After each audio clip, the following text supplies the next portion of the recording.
over the past couple of years, I've been noticing something. Do you guys feel like scam artists are everywhere? Right? You obviously heard about FTX, right? The cryptocurrency exchange that lost $8 billion of investor deposits based on the reputation of this electrocuted 9-year-old. Yeah, it was insane.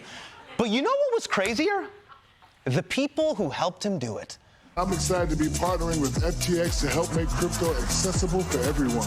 I'm all in. Are you? With FTX, I have everything I need to buy, sell, and trade crypto safely. I'm trading crypto. FTX is the safest and easiest way to buy and sell crypto. It's the best way to get in the game. If there's ever a place I could be that I'm not going to get in trouble, it's going to be at FTX. Wow, Kevin, that prediction aged so poorly. Leonardo DiCaprio just broke up with it. So obviously FTX is old news, but when the new CEO, John Ray, took over the company, he looked at the books and he said one thing that I cannot forget.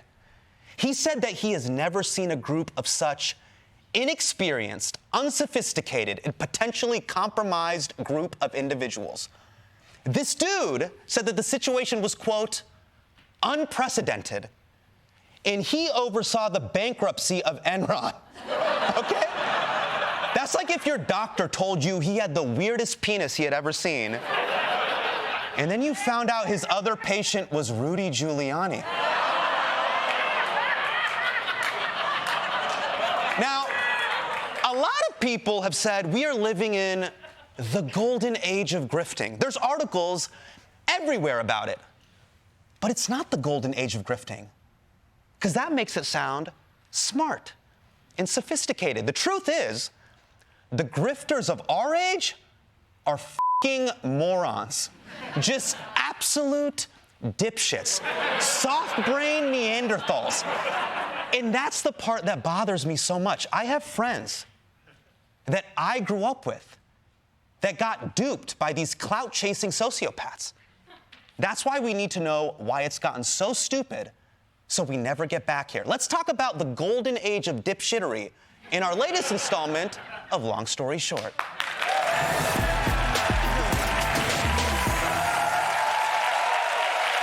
Do you guys remember the 2008 financial crisis? Yes, it was so complicated. Remember The Big Short? What the hell is a credit default swap? I have no idea. Margot Robbie explained it to me naked in a bathtub, and I still don't get it. But the scandals today, oh, they're truly idiotic. Take Coinbase, okay? Very legit app. I have it on my phone. But it was recently at the center of the first crypto insider trading scandal. Now, you're probably thinking, wow, Hasan, crypto. It's got to be complicated, right? Wrong. According to the DOJ, here's how it worked. Right before Coinbase listed a new coin, this dork who worked at Coinbase would text his little brother to tell him to buy that coin. And at one point, they just texted the $ and eyes emoji. You know, the universal symbol for insider trading. Just zero subtlety. Now, it gets even dumber. When Coinbase caught him and tried to bring him in, Ishan emailed his coworkers that he would be, quote, out indefinitely because he had to fly back to India overnight. Ishan, you f***ing dumbass. You're fleeing the country. You don't ping HR on Slack. Just, hey, Carol, running from the law, just looping you in. Just bumping this for visibility. Thanks. Now, obviously, crypto is full of idiots, but this dipshit grifting, oh, it's f***ing everywhere. So don't feel bad if you've been duped. Even JP Morgan got swindled. Take the case of Charlie Javis, okay? She founded a startup called Frank, and she claimed to have a user base of almost 4 million customers. And in 2021, JP Morgan bought her company for $175 million. She was in Forbes. She was the future. But now, JP Morgan is suing her because it looks like those 4 million customers she had, oh, she made them up. Almost all of them were fake. And do you know how JP Morgan found out they were fake? After they bought the company, which is stupid, they emailed the list and then 70% of the emails bounced back. That's right. The person who blew the lid off this intricate plot was Mailer Demon. What the is going on? I think there are 3 factors, okay? Number 1, millennials have 3 times less money than boomers did at the same age. So we have this feeling as millennials where we want to catch up, pay for that marriage, that mortgage. We feel behind the game, we got to catch up fast. Now, Gen X, they're behind too, but who gives a shit about them? They have Nirvana. Number 2, 0% interest rates plus multiple COVID stimulus bills pumped a huge amount of money into the system. And the third reason there's more grifts than ever might be the most important detail: social media. From the moment you wake up and you pull out your phone, these grifters have root access to your brain. And it's never been easier for total idiots to pass themselves off as stock market gurus to millions of people. And there is no idiot more total than this guy. My name is Tommy. I am from Tel Aviv, Israel. Now I live in Beverly Hills, California. Last year, I turned $3,000 into $4 million. We used to be broke! I am a stock trader. MEIP, holy shit. And I am also the number 61 DJ on the planet. This is Tommy Cooperman, AKA the number 161 DJ on the planet. But he's hoping to drop down to 69 so he can go by DJ Noise. Tommy and his friends promoted themselves on Twitter as financial gurus. Follow them and you could be a baller. And they amassed huge followings because they look really cool, right? Especially the guy doing this. Yeah, dude. Yeah, dude. But I want to talk about this guy with a Photoshop head of Zach Morris.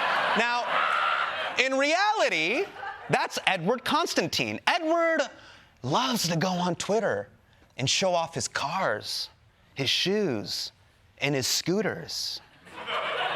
That's right, ladies. Scooters. Edward loves scooters. He rides them all the time while being really cool. A lot of people are looking at me and they're like, damn, that dude is so cool. And do I blame him? No, because I am pretty cool. I'm making $100,000.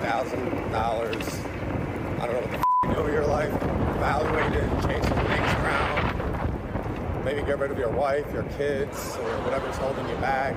So, yeah, guys, just, you can do it too. Just get a bike and start making $100,000 a day.